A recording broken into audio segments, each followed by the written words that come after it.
Hello दोस्तों, आइए चलते हैं हम आगे। बेसिक पे मैंने आपको डिजिट नंबर करा दिया था। डिजिट बहुत अच्छा है। उसके बाद आते हैं एलसीएम और एचसीएफ पे। एलसीएम एचसीएफ यानी कि एलसीएम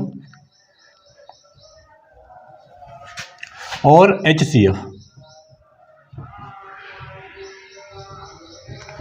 सबसे पहले मैं इस पे बात कर लेता हूँ बेसिक क्या होता है, एलसीएम को क्या कहते हैं, एचसीएफ को क्या कहते हैं। फिर उसके बाद बात करते हैं क्या ये मटेरियल है, इस पे कैसे कैसे काम करते हैं, कैसे क्वेश्चंस आते हैं, उसकी बात करता हूँ। सबसे पहले एलसीएम को क्या कहते हैं, यहाँ पे लिखते हैं, मैं आपको स्पष्ट बता दूँ। यहाँ पे लिखता है, ये कुछ लोग बताते हैं इसको लीस्ट कॉमन फैक्टर, सबसे छोटा, यानी तो यहाँ पे लिखते हैं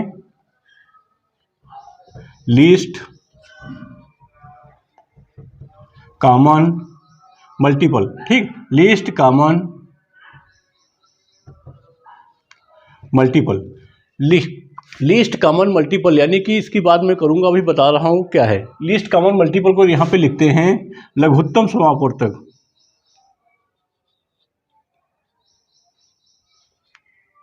लघुत्तम समापवर्तक, ठीक, ये समझ में आ रहा हो। लघुत्तम यानी कि छोटा समापवर्तक, मैं बताऊंगा, अभी बात करेंगे इस पे क्या होता है, पहले इसको जानिए।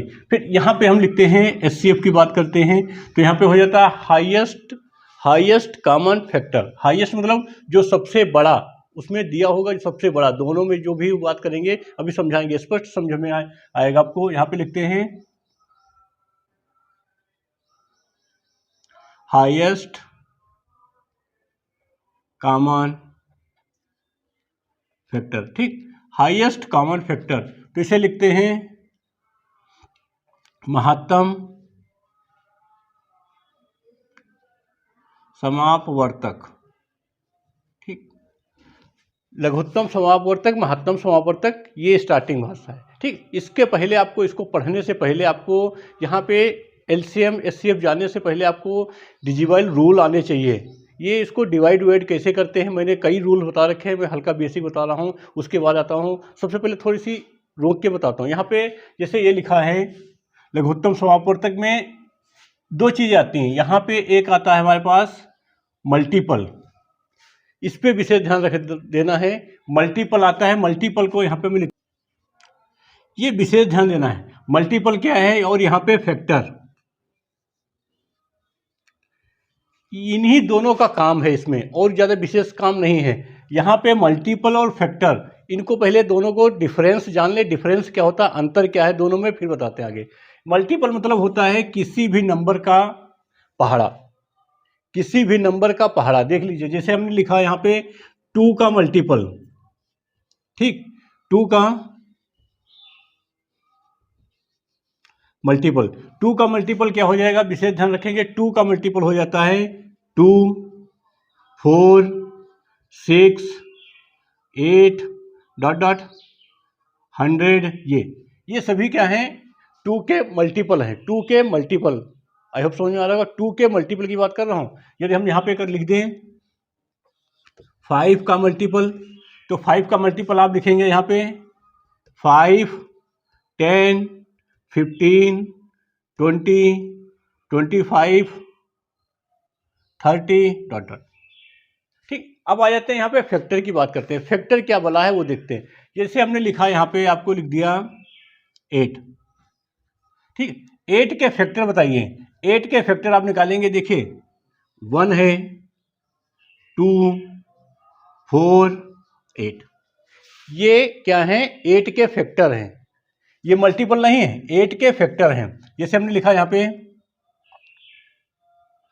20, ठीक, तो 20 के फैक्टर लिखना। 20 के फैक्टर क्या होंगे, मैं भी बताएंगे फैक्टर निकालते कैसे हैं, पहले आप लोग जान लीजिएगा फैक्टर कैसे कैसे होते हैं, उससे बात क्या करते हैं रफली, फिर क्वेश्चन प्रॉपर बताएंगे, एकदम परफेक्ट बताएंगे, जब आप लोग समझ में आएगा। फिर स्लोली समझिए, पहले देखिए है क्या, उसके बारे में बात कर रहे हैं। पहले देखिए ये होता है क्या है, कैसे कैसे बिहेव करता है, कैसे इसका व्यवहार करता है। अंकों के साथ देखिए, अंकों के साथ अपना मेलजोल करते हैं।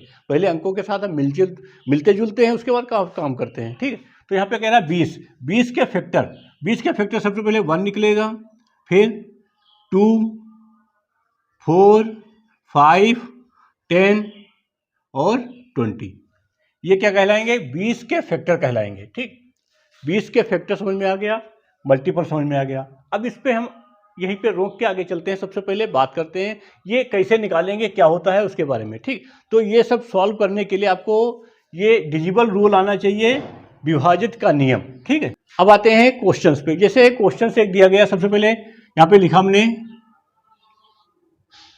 102।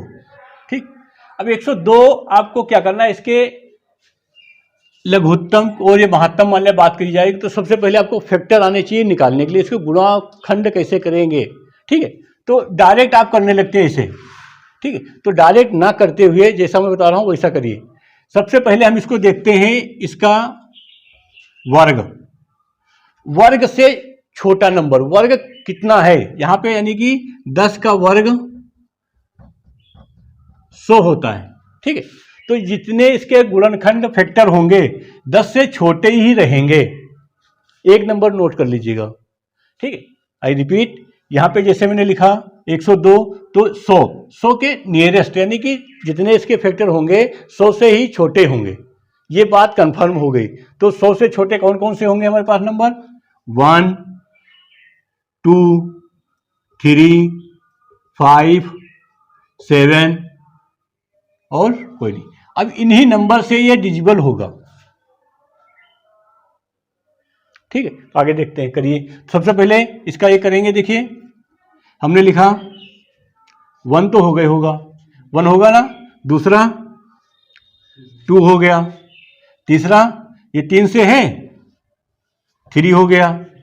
ठीक, ये क्या 4 से है, देखिए 4 में क्या होता है, लास्ट 2 डिजिट, लास्ट 2 डिजिट, ये 2 डिजिट लास्ट 4 से डिजिबल है नहीं है, तो ये 4 से नहीं होगा। फिर 5 से, 5 में 0 या 5 होना चाहिए। आ गया रूल्स ना भाई। तो अभी इसीलिए मैंने बताया यहाँ पे फैक्टर करने में उसके जरूर रहता है, रूल रहता है, नहीं तो प्रॉब्लम होती है, वही काम आ रहा है। ठीक, यहाँ पे हमने 4 से भी नहीं किया, 5 से भी नहीं आया, 6 से। देखिए 6 में क्या होता है, ये 6 में क्या होता है, अभी बताया कि जो संख्या 2 से डिवाइड होगी वो 3 से डिवाइड होगी, वो संख्या 6 से ही डिवाइड होना है। तो ये दी गई संख्या 6 से भी डिवाइड है। ठीक, आगे चलते हैं। आप देखिए, क्या ये संख्या 7 से भी डिवाइड है? 7 में क्या होता है, हमने क्या होता है, पेयर बनाएंगे, पेयर 3 ही का है, तो इसको भाग करके देखिए, यहाँ पे 7 से भाग करेंगे, 3 बचेगा, 32 हो जाएगा, नहीं है। तो यानी कि इसके कितने बने, ये इसके गुणनखंड होंगे। ये क्या हुआ, 1, 3, 1, 2, 3, 6। ठीक है, ये इसके क्या हो गए, फैक्टर हो गए। ठीक, अब टोटल फैक्टर की बात कर रहा हूं, ये भी ये हो गया। तो इसके देखिए, यदि हम इसको गुणा करेंगे तो यहाँ पे 102 भी आ जाएगा, इसके साथ मल्टीप्लाई। यदि इसको इसके साथ मल्टीप्लाई करेंगे तो कितना आ जाएगा, 51। 51 2 या 102 होगा ना। 3 से इसको डिवाइड करेंगे तो कितना हो जाएगा, देखिए 3, 4 हो जाएगा। अब इसको यहाँ पे 16 से करेंगे तो यहाँ पे 17। आई होप समझ में आ रहा होगा। बेसिक समझिए, पहले क्वेश्चंस पे नहीं जाएंगे, बेसिक समझिए। जब तक बेसिक आपको नहीं समझ में आएगा क्वेश्चंस लेंथी हो जाएगा। अब यहाँ पे आ जाता है, यहाँ पे मैंने लिखा 102 के कुल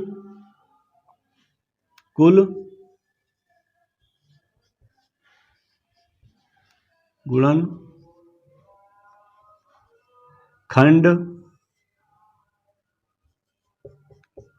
ज्ञात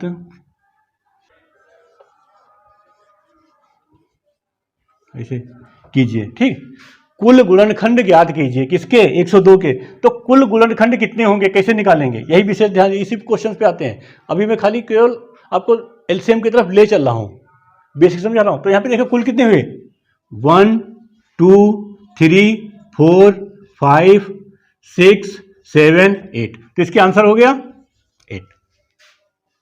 समझ में आया। क्वेश्चन आ जाता है 102 के कुल गुणनखंड पे, कुल गुणनखंड कितने हो जाएंगे, 8। ठीक, ये तो पहला मेथड हो गया निकालने का। यदि इसी का दूसरा मेथड निकालने की बात की जाए तो ये अभाज्य संख्याएं होंगी, अभाज्य संख्याओं के फैक्टर। अभाज्य संख्याओं के फैक्टर कितना होता है, यहाँ पे देखिए 102 इसे लिखते हैं, निकालेंगे। 102 को 2 से किया, कितना आया, यहाँ पे कितना आएगा, 51। इसको 3 से किया, कितना आया, 17। 17 को हमने फिर 17 से किया, 1। अब यहाँ पे कितना आया हमारे पास, देखिए 2 × 3 × 17। तो इसकी पावर में देखिए, इसकी पावर में 1 1 1, तो ये क्या हो जाता है, इन पावरों को हम क्या करते हैं, इसमें एक एक प्लस कर देते हैं। जैसे प्लस करेंगे तो यहाँ पे हो जाएगा 2 मल्टीप्लाई 2 इक्वल टू 8। यहाँ से भी कुल गुणनखंड निकाले जाते हैं। ठीक है, गुणनखंड निकालने के मैंने 2 तरीके बताए हैं। देखते रहिए वीडियो में, आगे अब बात करेंगे एलसीएम कैसे निकालते हैं उसकी बात। देखते रहिए हमारी वीडियो। धन्यवाद।